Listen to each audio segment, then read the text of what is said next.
Here is something most people never do when they are buying or leasing a car. They look at the monthly payment, they decide if they can afford it, they sign. That is it. That is the entire analysis. And it is exactly why transportation is one of the top 3 wealth destroyers for the average American household. Not because cars are expensive, though they are, but because most people are making a decision that will cost them tens of thousands of dollars based on one single number that the dealership has specifically designed to look as manageable as possible.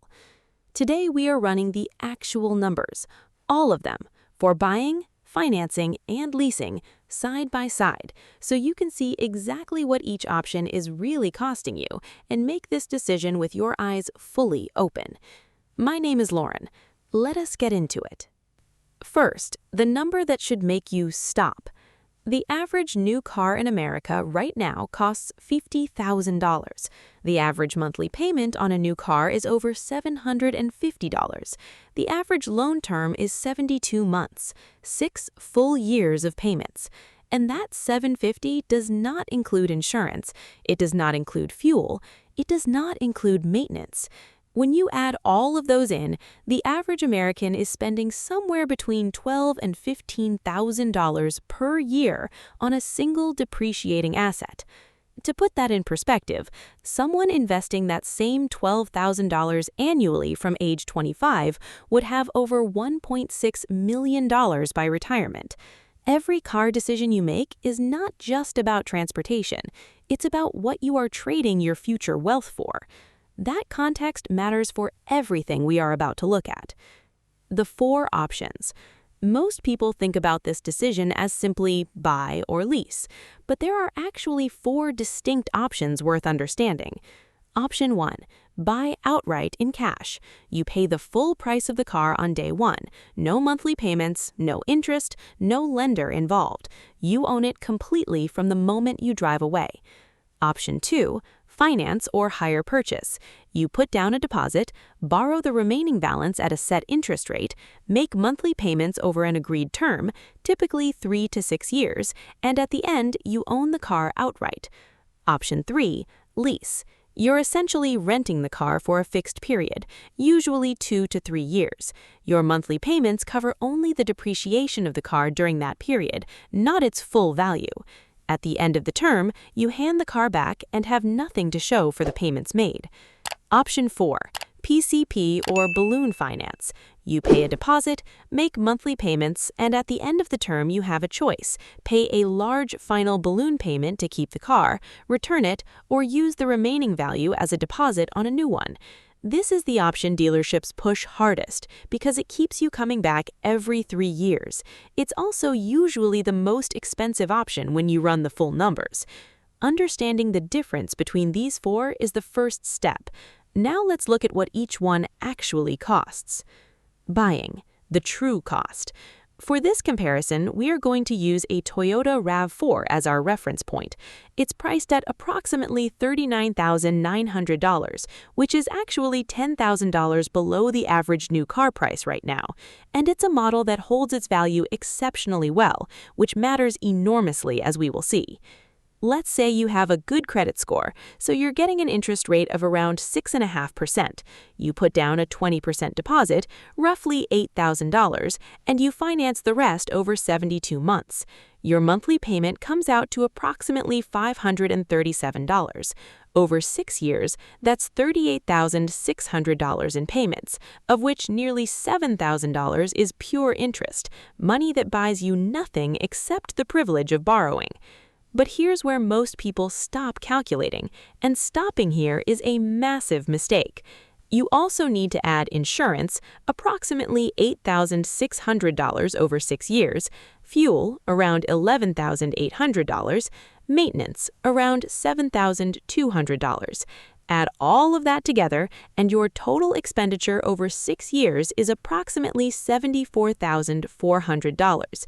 Now, and this is the number that changes everything, the RAV4 holds 68% of its value after 6 years, which means you can sell it for approximately $27,000. Subtract that resale value, and your true cost to own this car over 6 years is $47,000, approximately $7,800 per year. That's actually a reasonable result in the car world. The sticker price was $39,900, and you paid roughly $7,000 extra to own it over 6 years. The reason this number looks relatively good is the resale value, and this is the critical variable most people never check before buying.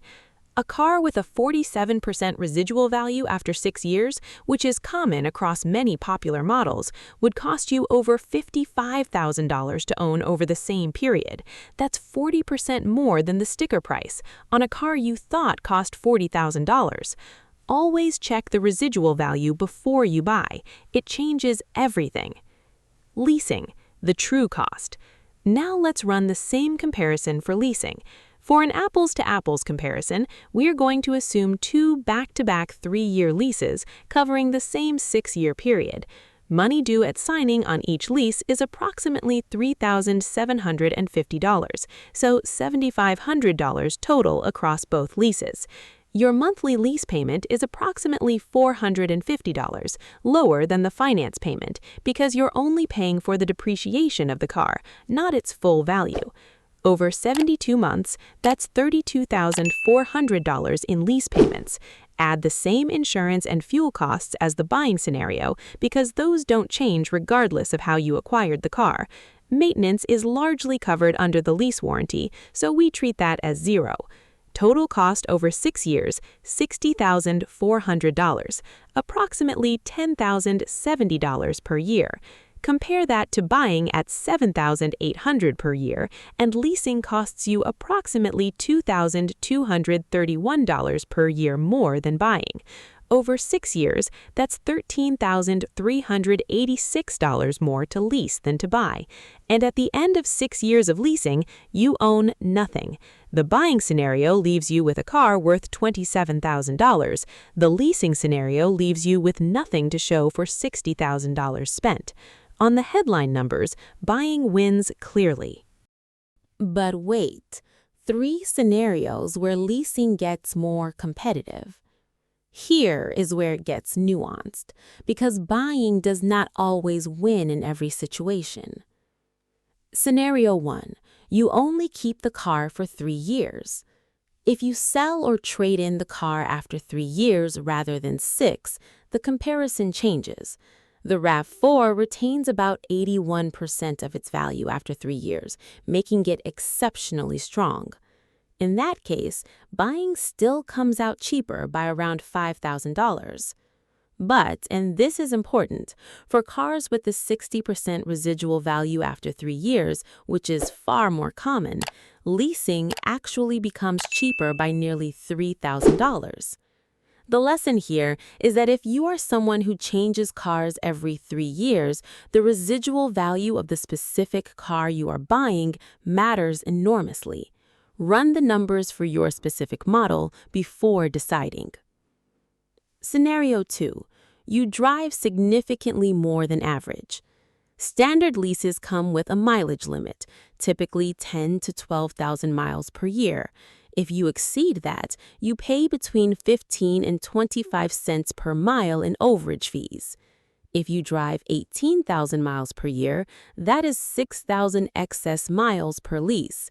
At 25 cents per mile, that is an extra $1,500 per year, or $9,000 over 2 leases. At that point, leasing becomes significantly more expensive, and buying is the clear winner. If you know you drive a lot, lease agreements are almost certainly not right for you. Scenario 3. Interest rates change significantly. At 6.5%, the buying numbers work out as we calculated. If interest rates drop to 4.5%, your monthly payment falls by around $30, saving approximately $2,000 over 6 years, making buying even more attractive. If rates rise to 8.5%, your monthly payment increases and the gap between buying and leasing narrows. Buying still wins on total cost, but the margin shrinks. The direction of interest rates matter. Always check the current rate environment before committing to financing. When does leasing actually make sense? I am not here to tell you leasing is always wrong. There are genuine situations where it makes sense. If you run a business and can write off lease payments against your tax bill, the tax advantages can offset the higher total cost. If your profession requires you to project a certain image and a newer car every 3 years is genuinely a business tool rather than a status purchase, there is a case to be made. And if you genuinely value always being in warranty, never worrying about major repairs, and driving the latest safety technology, and you're honest with yourself about how much you value those things, then paying a premium for that peace of mind is a legitimate personal choice. The key phrase is eyes open. Leasing is not inherently wrong. Leasing without understanding that it costs more and leaves you with no asset at the end, that is the mistake. Think about the car you're driving right now, or the last car decision you made. Did you run the full numbers at the time, true cost including insurance, fuel, and maintenance? Or did you make the decision based on the monthly payment? Be honest. Most people who answer that question honestly realize they have never actually calculated the true cost of a single car they've ever owned. And if that's you, you're not alone. The system is designed so that you do not look at the full picture. The monthly payment is designed to be the only number you see. Drop your answer in the comments because your story might save someone else from making the same decision you did. What I would actually do. Here's the approach that makes the most financial sense for most people. If you have the cash available, buying outright is the cleanest option. No interest, no lender, no monthly payments. You own the asset from day one. The opportunity cost argument that you could invest the cash instead and finance the car is a valid argument. But at current interest rates of around 6.5%, the guaranteed return from avoiding that interest is roughly equivalent to average market returns after tax. The certain return beats the uncertain one. If you're financing, choose the shortest loan term you can comfortably afford. Buy a car with a strong residual value and keep it as long as humanly possible. The true cost per year drops dramatically the longer you hold the car. A car paid off at year 6 that you continue driving for 4 more years essentially becomes almost free transportation during those final years. And this is the wealth hack almost nobody talks about. The moment your car is paid off, take the payment you were making every month and redirect it straight to investments. That $500 a month that was going to a car loan becomes $500 a month building your net worth. Over 10 years, at 8% returns, that's over $90,000. The car you drive says something about your lifestyle, but the car decision you make says everything about your financial future. Most people optimize for the former. The people who build wealth optimize for the latter.